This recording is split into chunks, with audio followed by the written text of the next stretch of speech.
अवांजी समातुन ताईं radio voice of Sindh London. हीअं ॿुधी रहिया आहियो radio voice of Sindh London. Radio voice of Sindh London जो यूट्यूब चैनल सब्सक्राइब करियो, लाइक करियो ऐं शेयर करणु न विसारियो।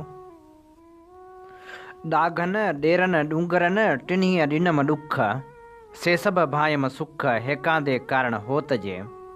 भलारे बिटदण जे भलारे बैत सां मुंहिंजी आवाज़ मुसाफ़िर radio voice of Sindh London तां थिए दुनिया जी कुंड कुड़छ ताईं। जंहिंजा माॻ ॿुधी पियो उन्हनि मेड़ी महिरबाननि खे सिक भरियो सलाम, शाद क़बूल पवे। 18 डिसंबर 2025 ख़मीस जे ॾींहुं प्रोग्राम सोच वीचार साण करे आऊं अव्हां जी ख़िदमत में हाज़ुर आहियां जो पंहिंजो मेज़बान हबीब लगारी। प्रोग्राम जी शुरूआत में अव्हां लाइ इहा ई दुआ त शाल जितो जो सुख सलामती सां हुजो, कॾहिं बि ॾुखियो न ॾिसो ऐं कॾहिं बि अव्हां जूं मुर्कूं मेरियूं न थियनि। दुनिया जी कुंड कुड़छ में जिते बि रहो सिंध लाइ, सिंध वासियुनि लाइ ऐं दुनिया जे मज़लूम माण्हुनि लाइ जा खोड़ींदा रहो। शाल अव्हां जा ख़्वाब तइबीरनि सां लाऊं लही सघनि। सिंध ख़िलाफ़ साज़िशूं ख़तमु थियण जो नालो ई नथियूं वठनि। मुल्क में थींदड़ नित नवां तजर्बा रोज़ जो मामूल बणिजी विया आहिनि। हाणे त 28वीं तरमीम बि अची रही आहे। आइन खे वरी लताड़ियो पियो वञे। ओचितो राति पेट में 28वीं तरमीम आंदी वेंदी। सिंध ऐं बलूचिस्तान में नवनि सूबनि जे हवाले सां हसासियत मौजूदु आहे। 28वीं तरमीम में सिंध ऐं बलूचिस्तान में बि नवां सूबा ठाहिण जी रिथा जोड़ी वई आहे। उनखां सवाइ पंजाब ऐं KPK में बि नवां इंतिज़ामी यूनिट क़ाइमु कया वेंदा। 14 नवां सूबा ठहंदा, जंहिंमें 12 नवां नाला आहिनि। ॿिनि जी त ख़बर बि नाहे।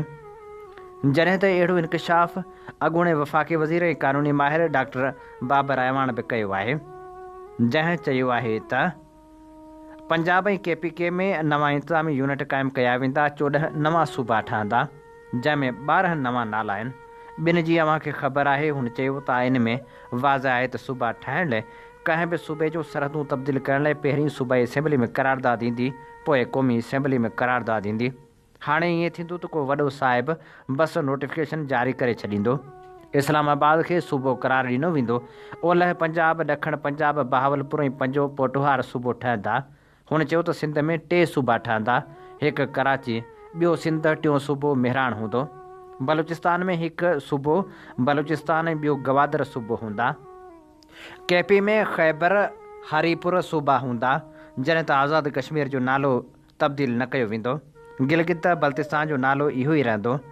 अहिड़ी तरह पाकिस्तान खे 14 नवनि यूनिटनि में विरहायो वेंदो। जॾहिं त सिंध वासी मुसलसल सिंध जे विरहाङे ख़िलाफ़ जा खोड़ींदा पिया अचनि। सिंध खे पहिरें ॾींहं खां तरमीमनि ते एतिराज़ हो ऐं अॼु बि आहे। सिंध में वॾी मज़ाहिब जो इम्कान इन करे बि मौजूदु आहे जो सिंध सूबो इंतिहाई हसास आहे। सिंध वासी कंहिं बि सूरत में पंहिंजे सूबे जो विरहाङो थियणु न ॾींदा। मुसलसल हलंदड़ एतिजाजी तहरीकूं इहो ॿुधाए रहियूं आहिनि त सिंध कंहिं बि सूरत में कंहिं बि विरहाङे या इंतिज़ामी यूनिट जे हक़ में न आहे, छो त सिंध पाकिस्तान खां बि अॻु में मौजूदु हुयो। सिंध धरती ख़ुदि मुख़्तियार वतन रही आहे। इन जे करे कंहिं बि मुल्क में ज़िम थियणु सिंध लाइ घटि में घटि मुमकिन ई न आहे। अहिड़ी सूरत हाल में घटि हुकुमराननि खे हिकु भेरो ॿीहर वरी सोचणु खपे। इहो बि सच आहे त सिंध सां सिंध जा हुकुमरान ई गद्दारियूं कंदा आया आहिनि ऐं इहो बि सच आहे त पीपल्स पार्टी जी हुकूमत हर सिंध दुश्मन फ़ैसिले में शरीक जुर्म रही आहे। पोइ उहो कैनाल वारो मामिरो हुजे, आदमशुमारी वारो मामिरो हुजे या ॿेटनि जे विकिरे वारो मामिरो हुजे, सिंध सां हर दौर में नाइंसाफ़ियूं थियूं आहिनि। न ॼाणा अञा केतिरियूं नाइंसाफ़ियूं सिंध खे बर्दाश्त करणियूं पवंदियूं। ठगी जे हिन दौर में नित नवां ठगी जा नमूना अची विया आहिनि। हर रोज़ का न का ठगी थिए थी ऐं माण्हुनि खे लुटण जी कोशिशि कई वञे थी। हाणे त अकाउंट में ओचितो आयल पैसा या फ़ोन कॉल वसीले बि फ्रॉड थियण लॻा आहिनि। अहिड़ी कहाणी राव तुफ़ैल लिखे थो। कॾहिं कॾहिं ईअं थींदो आहे जो का आम माण्हू जे जैज़ कैश या ईज़ी पैसा अकाउंट में ओचितो हज़ारनि या लखनि रुपयनि जी रक़म अची वञे थी। न को मैसेज अॻु में, न का इतला, बसि एके वक़्तु बैलेंस वधियल नज़र अचे थो। माण्हू हैरान थी वञे थो त हीउ पैसा किथां आया। कुझु देरि खां पोइ हिकु अणॼातल नंबर तां फ़ोन अचे थो। फ़ोन कंदड़ नरम लहजे में ॻाल्हाईंदो आहे, मिनथूं कंदो आहे ऐं चवंदो आहे त ग़लती सां असांजा पैसा तव्हांजे नंबर ते अची विया आहिनि, महिरबानी करे वापसि मोकिले छॾियो। शुरू में ॻाल्हि बिल्कुलु सची ऐं सादी लॻे थी। माण्हू बि सोचींदो आहे त ग़लती त थी सघे थी।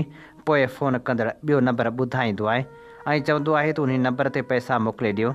जेकॾहिं अॻियां वारो माण्हू हाबक महसूसु करे या इनकार करे त पोइ लालच जो कार्ड खेॾियो वेंदो आहे। चयो वेंदो आहे त तव्हां 5,000 या 10,000 पाण रखी छॾियो, बाक़ी मोकिले छॾियो, असांखे जल्दी आहे। हिते असुलु फंदो शुरू थिए थो। माण्हू सोचींदो आहे त कुझु पैसा त मुफ़्त जा मिली रहिया आहिनि ऐं बाक़ी वापसि करे रहियो आहे, सो कहिड़ो ॾोह। हू लालच में अची कुझु रक़म पाण रखी बाक़ी रक़म ॿुधायल नंबर ते मोकिले छॾींदो आहे। पर हक़ीक़त हिते बिल्कुलु ॿिए रुख़ ते हूंदी आहे। असल में उहे पैसा काल कंदड़ जा न आहिनि हूंदा। उहे पैसा कंहिं माण्हू खां ब्लैकमेल दोखे या ज़बरदस्ती ज़रिए कढाया वेंदा आहिनि। ब्लैकमेल कंदड़ ॼाणी वाणी उहे पैसा सिधो पंहिंजे अकाउंट में न घुराईंदो आहे, छो त इन सूरत में पकड़जण जो ख़तरो हूंदो आहे। उन करे हूअ कंहिं बेगुनाह माण्हू जो अकाउंट इस्तेमालु कंदो आहे, जंहिंखे बेचोलो या क़ुर्बानी जो ॿकरो बणायो वेंदो आहे। जॾहिं असुलु मुतासिर शख़्स पुलिस या FIA में शिकायत करे थो त रिकॉर्ड में जेको अकाउंट नज़र अचे थो उहो उन माण्हू जो हूंदो आहे जंहिंजे अकाउंट में पैसा आया या जंहिं वापसि मोकिलिया। ब्लैकमेल कंदड़ फ़ोन बंदि करे ग़ाइबु थी वेंदो आहे ऐं क़ानूनी परेशानी उन माण्हू जी गिची में पवंदी आहे जंहिं लालच में अची पैसा रखिया या मोकिलिया।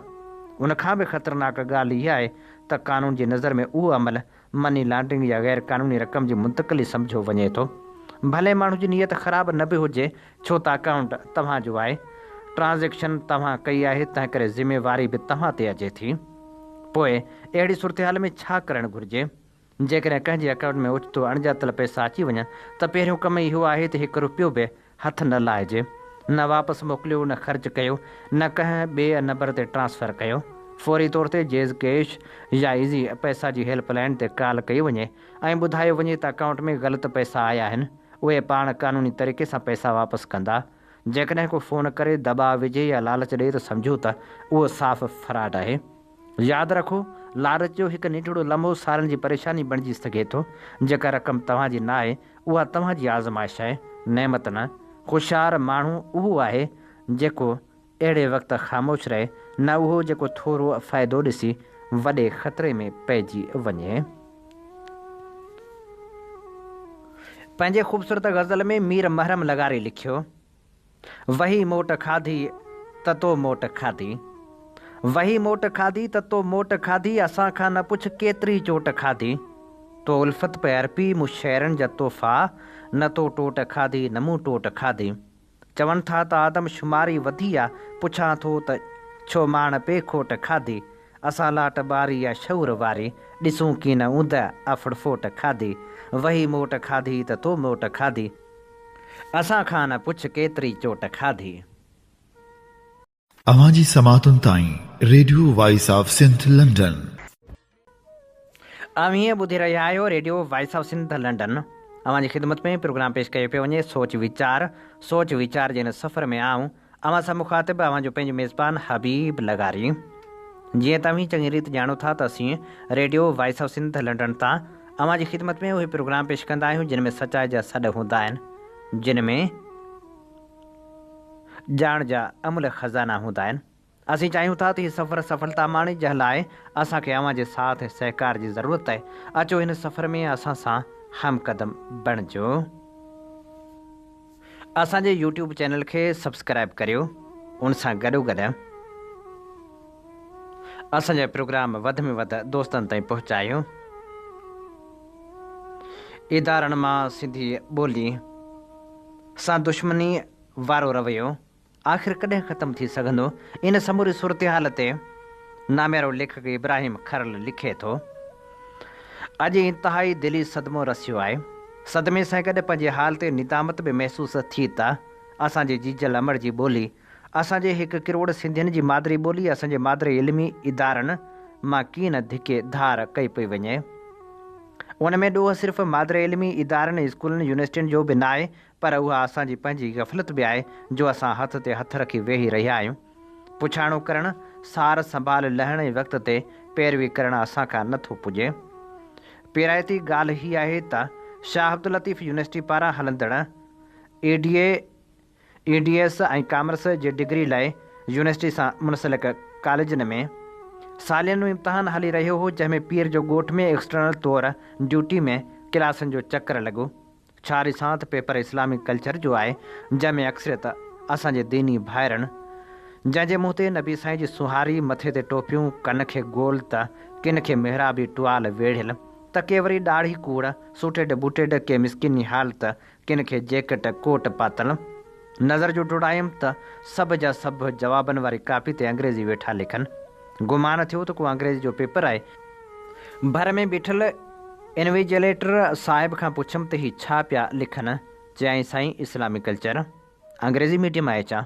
न साईं, ही सभु प्राइवेट तौर ते EDA जो इम्तिहान था ॾियनि, जंहिंखे अॻु BS ॾींदा हुआ।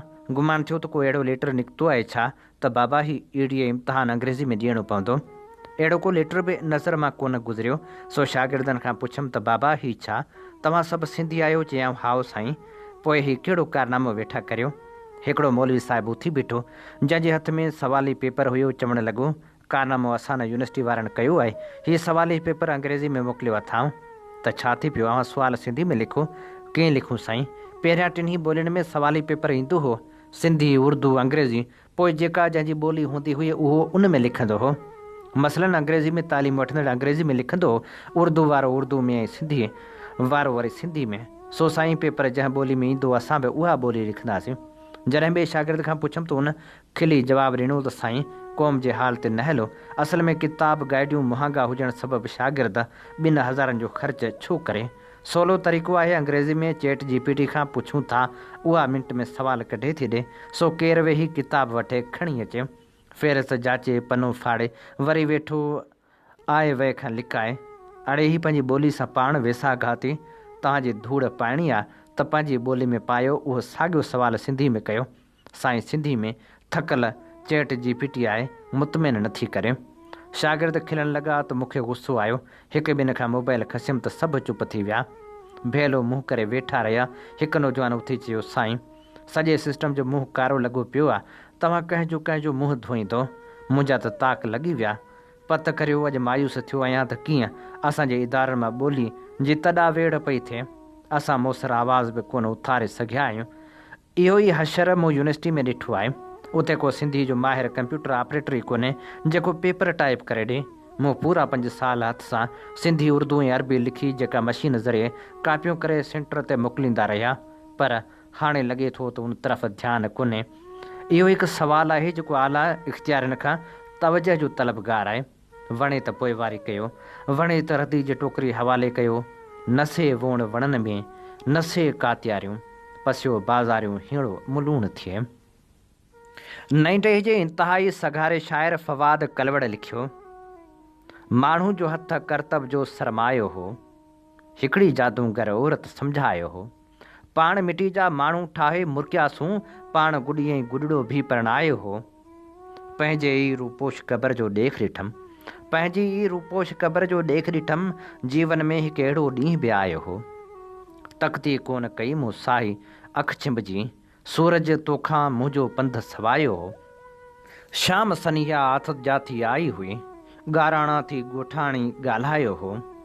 हाय उते बि घारे आयो आहियां मां, माड़ी खां जित महांगो यार किरायो हो।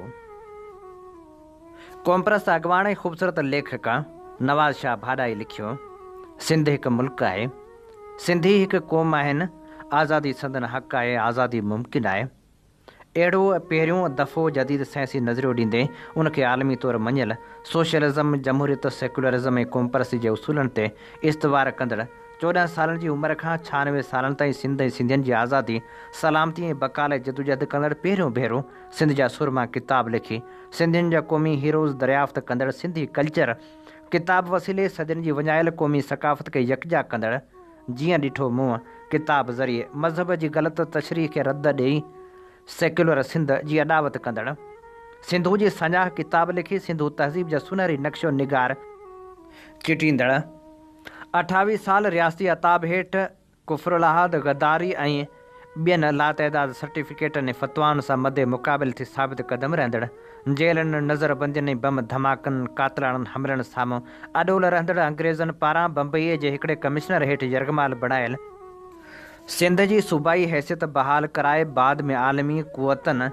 जे फ़ैसिले तहत बरे सग़ीर जे विरहाङे जे नतीजे में लाज़मन ठहंदड़ नई मुस्लिम रियासत अंदरि हालतुनि जे जबर हेठि बेसरो सामानी क़ौमी शऊर जी अणाहठ साथियुनि ऐं दोस्तनि जी खोट या वरी उन वक़्त जे सियासी रफ़ीक़नि जी मुसलिहत पसंदी सबबि सिंध खे हिकु आज़ादु रियासत तौरु शामिलु कराईंदड़ ज़िंदगी में सिर्फ़ु हिकु भेरो नई रियासत जी सूबाई इंतिज़ामकारी में गॾियल इतिहादी सरकार में तालीम जो सूबाई वज़ीर थियणु ब्रिटिशाह cultural centre Sindh university language authority ऐं ॿियनि इदारनि जो बुनियादु रखंदड़ पाकिस्तान में ॾिनल ज़मानतनि वाइदनि ऐं करारदाद लाहौर जी रोशनी में 70 ताईं मुसलसल हिज़्ब इख़्तिलाफ़ में रही कोशां रहंदड़ नेठि बंगाल जी अक्सरियती क़ौम खे जबरी धार करण खां पोइ जी सूरत हाल में पंहिंजे क़ौम जे मुस्तक़बिल खे बचाइण लाइ सिंधु देश जो फ़िक्र ॾींदड़ साईं जी एम सेठ सॼी ज़िंदगी पाकिस्तानी फ़ौज जनता पंजाबी इस्तमारियत संदन ॻिझू हुक्मरान जा क़ैद खाना तोहमतूं फ़तवाऊं अज़ियतूं भोॻींदो रहियो त ॿिए तरफ़ सिंधी सरकारी दलालनि नाम निहाद सुर्खनि जा इल्ज़ाम गारियूं बदइख़लाक़ियूं भोॻींदो रहियो मथस तारीख़ जे तय जहिड़ा कारा किताब लिखिया विया सैयद परस्त ऐं वॾेरो करार ॾिनो वियो सिंधु देश जो नज़रियो माण्हू माराईंदड़ जज़्बाती नारो सॾियो वियो दुश्मन खां वधीक नाम निहाद पंहिंजनि खेसि घाव ॾिना पर हू अटल रहियो सिंध आहिस्ते आहिस्ते ॾांस रिढ़ंदी रही चंद शागिर्दनि ऐं अदीबनि खां शुरू थियल संदसि तहरीक क़ौम जी वसीहतर तबिक़नि जी अमाजगाह बणिजी वई 23 मार्च 2012 ते तिब्बत सेंटर ते थियल आज़ादी मार्च ऐं उन में लखें सिंधियुनि जी शिरकत हिन यानी जीएम सेठ जे नज़रिए ते मुहर साबित करे छॾी पर के नादान दुश्मननि जा साथारी पघारदार ज़हनी बताल पंहिंजे आकाउनि जे इशारनि ते ऐं बुग़ज़े जीएम सेठ में अॼु बि हुन जे किरदार ते हमलावर थिया बीठा आहिनि उहे पंजाब जे क़ौमी ज़ुल्म फ़ौजी जबर ते सही वांगुरु अखियूं ॿूटियो वेठा आहिनि उहे ज़रदारी जी दलाली कंदे उन जे फाशिस्ट सरकार खे सिंधियुनि जी हुकूमत चवंदे बेशर्माई जो चोलो पायो मुरकनि पिया उन्हनि जी नज़र में हीउ वतन जो सचो आशिक़ क़ौम परस्ती जो जदीद मुबलिग आज़ादी जो अमीन पंजाब जो अज़ली वेरी वॾेरनि जो हक़ीक़ी ख़ात्मो मोहतरम जीएम सेठ ख़राबु आहे आसिफ़ ज़रदारी आलिशान आहे आज़ादी जी ॻाल्हि गुनाह कबीरा आहे ग़ुलामी गुलनि जी सेज आहे हीउ विंगारू हर वक़्तु सैद ऐं संदन तहरीक ते बाहुड़ूं कनि था छो त उन सां सन आका यानी पंजाब ख़ुशि थिए थो हुन जे रिआयतनि ऐं मराहतनि में इज़ाफ़ो थिए थो हीअ अंधा उन हद ताईं किरी पवनि था जो सिंध जे तारीख़ी किरदारनि जो पाण में मुक़ाबिलो कराईंदे शहीद अला बख़्श सुमरे शहीद सूर्य बादशाह ऐं साईं जीएम सेठ खे पाण में गैर अक़ली नमूने मुआवज़नो कनि था तारीख़ी हक़ाइक़ ऐं टिन्ही शख़्सियतनि जे सियासी हालतुनि दौरनि ऐं नज़ियाती हिकमत अमलियुनि जो इनहराफ़ कंदे रुगो जीएम सेठ जी ख़ुदा करण दुश्मनी में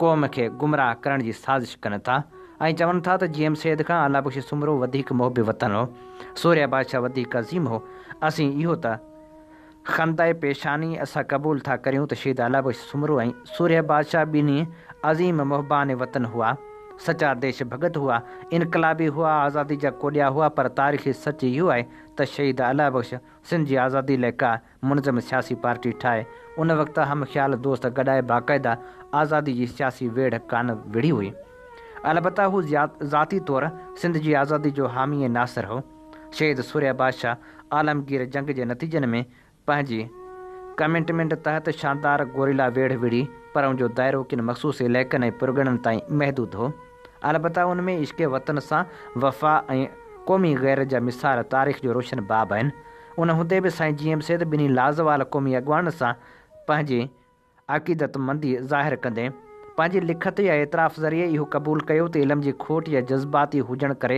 आऊं मथियनि ॿिन्ही अॻवाननि जी सोच खे उन वक़्तु सम्झी कोन सघियुसि पर बाद में जनाब जीएम सेठ पंहिंजी उन ख़ता जे कुफ़ारे तौरु सिंध जी आज़ादी जो साइंसी बुनियादनि ते क़ौमी नज़रियो ॾेई हयाती जी आख़िरी हिॾकी ताईं पाण खे अर्पण कयो हिकु मुनज़म जमायत जीअं सिंध मुहाज़ ठाही उन जा असूल तय कया लाइतादाद किताब लिखिया अहिड़ी रीति हू सिंधियुनि जो अकेलो क़ौमी अॻवान रहबर ऐं निजात ॾियारींदड़ बणिजी चुको आहे हुन जी सियासत जल्दोजल्द या नज़रिए सां इल्मी इख़्तिलाफ़ रखी सघजनि था मथस मुस्बत तनक़ीद करे सघिजे थी पर जहिड़ी रीत के सियासी सौदागर वतन फ़िरोश दलाल हुनजी वफ़ादारी किरदार जी बुलंदी ऐं क़ौमी साख ते उलरूं था कनि।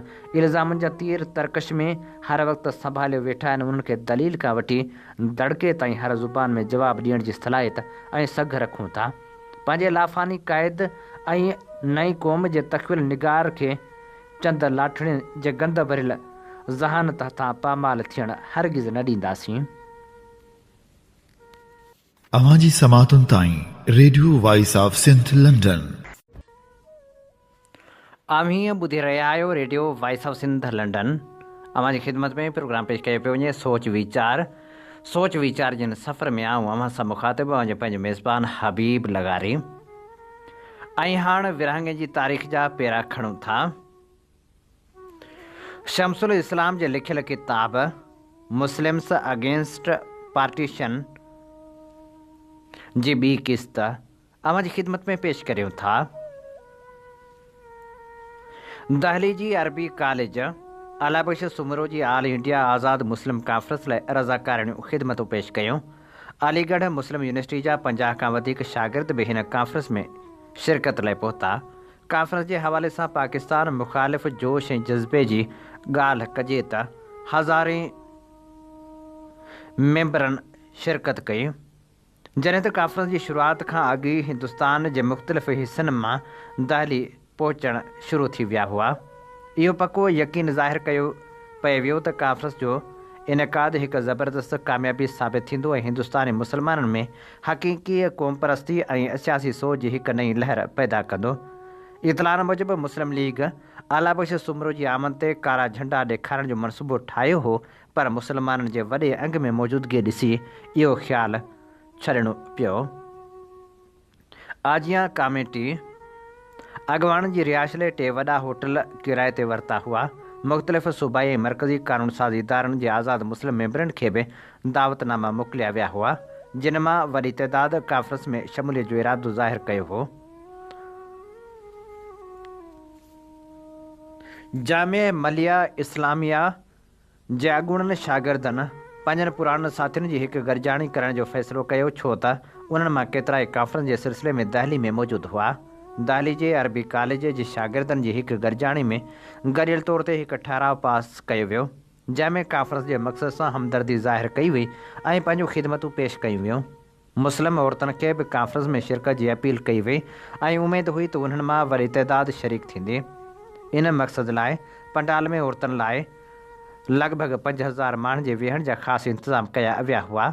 ऑल इंडिया आज़ाद मुस्लिम कॉन्फ्रेंस जे बहसनि खे सियासी लिहाज़ खां इंतिहाई अहमियत हासिलु हुई, छाकाणि त हिते हिंदुस्तानी मुस्लमान जी हैसियत ऐं पोज़ीशन बाबति अहिड़ा अहम फ़ैसिला थियणा हुआ जिन जा असर डिघे मुदे ताईं रहणा हुआ।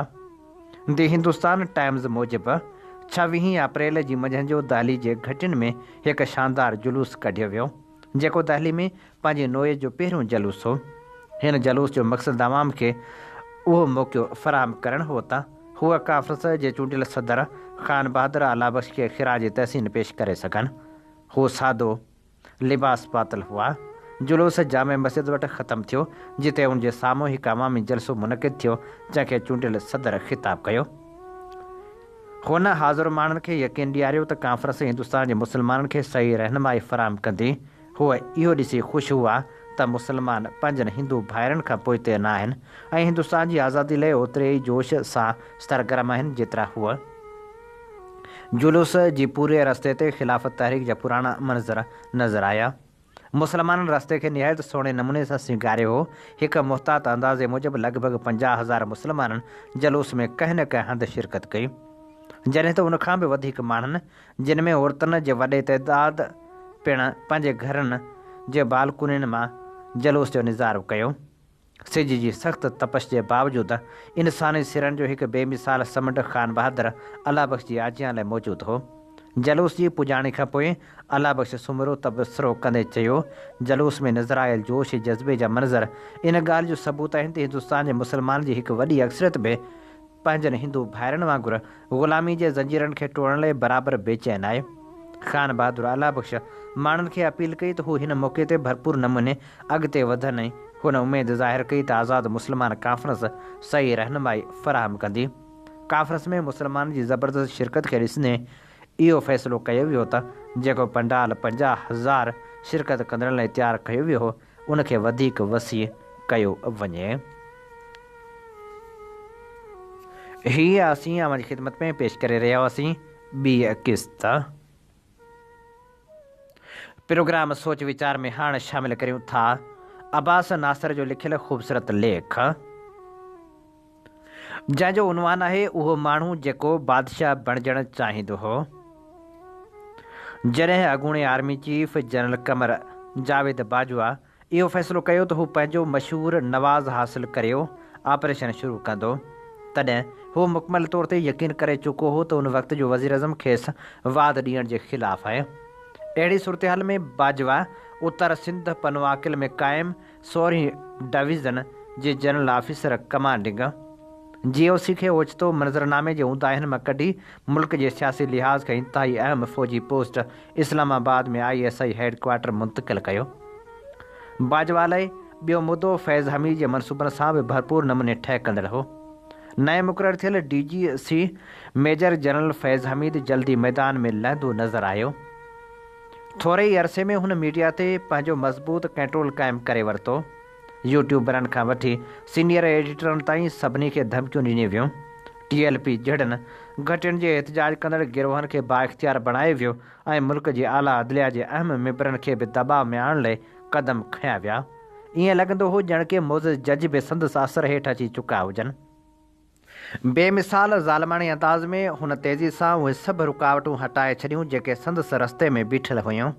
जेके बि अंदरूनी हालतुनि खां वाक़ुफ़ हुआ उहे चवंदा हुआ त नवाज़ शरीफ़ जो फ़ैसिलो तक़रीबन तइ थी चुको आहे। रुॻो उहिदे तां हटाइण न पर जेल ताईं पहुचाइण। साॻे वक़्तु इहो बि यकीनी बणायो वियो त हिकु अहिड़ो मुतबादिल जेको उन वक़्त ताईं चूंडनि में ख़ासि कामयाबी हासिलु न करे सघियो हिकु संजीदा उमेदवार बणिजी उभरे। अॼु जॾहिं अक्सर ग़ैर जानबदार मुबसर 2024 जे चूंडनि ते ध्यानु ॾेई रहिया आहिनि तॾहिं इहो सम्झण बि ज़रूरी आहे त 2018 जूं चूंडूं कीअं थियूं। इन समूरे अमल दौरान फैज़ हमीद उन शख़्स सां इंतिहाई वेझा लाॻापा क़ाइमु कया जेको पोइ वज़ीर अज़म बणियो, या ईअं चइजे त जंहिंखे 2018 जे चूंडनि में आख़िरी लकीर पार कराई वई। अप्रैल 2019 में जॾहिं PTI जी अॻुवाणी हेठि हुकूमत खे 1 साल थी चुको हो, ॿिनि इंतिहाई असराइतनि ऐं सरगर्म ॿिनि तारनि जी कोशिशनि जे नतीजे में फैज़ हमीद खे 3 तारनि में तरक़ी ॾिनी वई ऐं खेसि पाकिस्तान आर्मी में एड्यूटेंट जनरल मुक़ररु कयो वियो। आमतौर ते अहिड़ियूं मुक़ररियूं 4 सालनि लाइ थींदियूं आहिनि जिन में कमांड ऐं स्टाफ जूं ज़िम्मेवारियूं बराबरि विरहायल हूंदियूं आहिनि।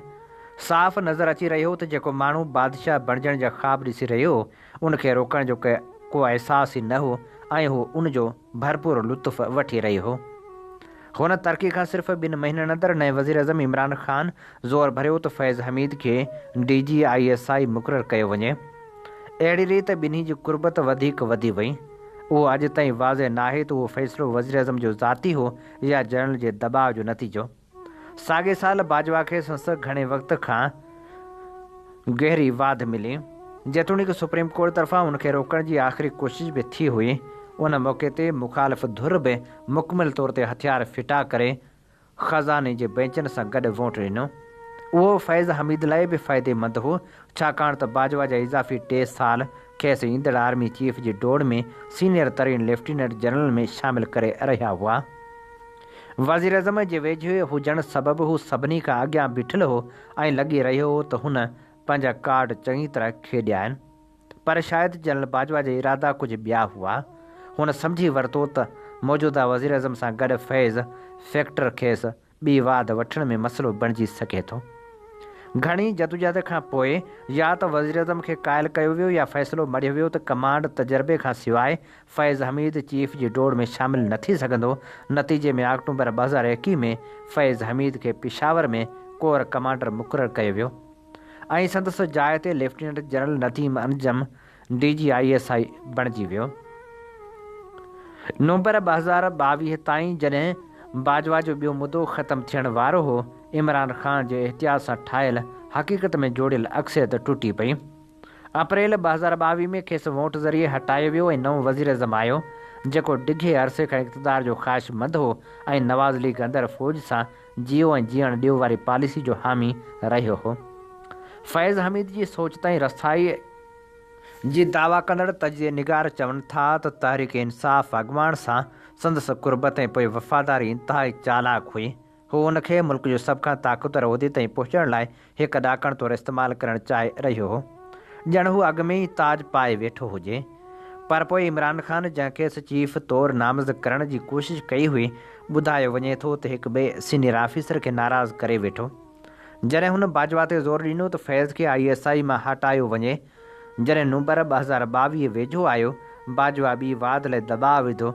सख़्तु क़दमनि जूं बि ॻाल्हियूं थियूं, पर कॾहिं तस्दीक न थी। आख़िरकार वज़ीर अज़म जे वॾे भाउ मौजूदा चीफ जो नालो तजवीज़ कयो ऐं पोइ सभु कुझु तारीख़ बणिजी वियो। मुक़ाबले में हाराइण खां पोइ, जंहिं लाइ हुन घणी महिनत कई हुई, को बि ॿियो ऑफिसर शायदि पोइ हटी वञे हा, पर फैज़ हमीद न। उहा संदसि सभ खां वॾी ग़लती साबित थी। इस्टेब्लिशमेंट शायदि सिविल सियासतदाननि खे बर्दाश्त करे, पर अंदरूनी बेवफ़ाई कॾहिं बि क़बूल नथी करे। दुनिया जी हर फ़ौज वांगुरु चीफ जे फ़ैसिलनि ते मुनासिब फ़ॉर्मनि में बहस थी सघे थो, पर उन्हनि खे नुक़सानु पहुचाइण जी इजाज़त कंहिंखे न आहे। हाणे गैर तस्दीक थियल रिपोर्टूं आहिनि त फैज़ हमीद खे अॻूणे वज़ीर अज़म ख़िलाफ़ु रियासती शायदि तौरु इस्तेमालु कयो पियो वञे। मुल्क जी बहितरी लाइ उमेदु आहे त उहा रुॻो अफ़वाह हुजे। पाकिस्तान खे मुआशी तरक़ी लाइ सियासी इस्तेहकाम जी सख़्तु ज़रूरत आहे। हाइब्रिड सेटअप खे बि उन हिकु नुक़्ते ते ध्यानु ॾियणु घुरिजे ऐं ॿियो कुझु न। हीअ असीं अवां जी ख़िदमत में पेश करे रहिया हुआसीं अब्बास नासिर जो लिखियलु लेख। इन ते ई प्रोग्राम सोच वीचार जो वक़्तु पुॼाणी ते पहुचे थो। पंहिंजे मेज़बान हबीब लगारी खे निसाॻी दुआ सां ॾींदा इजाज़त। वसे भिट तुंहिंजी भलारा सदा, सदा देस परदेस सारा वसन। कॾहिं सींद सिंजी न मेरी थिए, कॾहिं मोड़ कंहिंजा न मुरझाइजनि। अवां जी समातुनि ताईं radio voice of Sindh London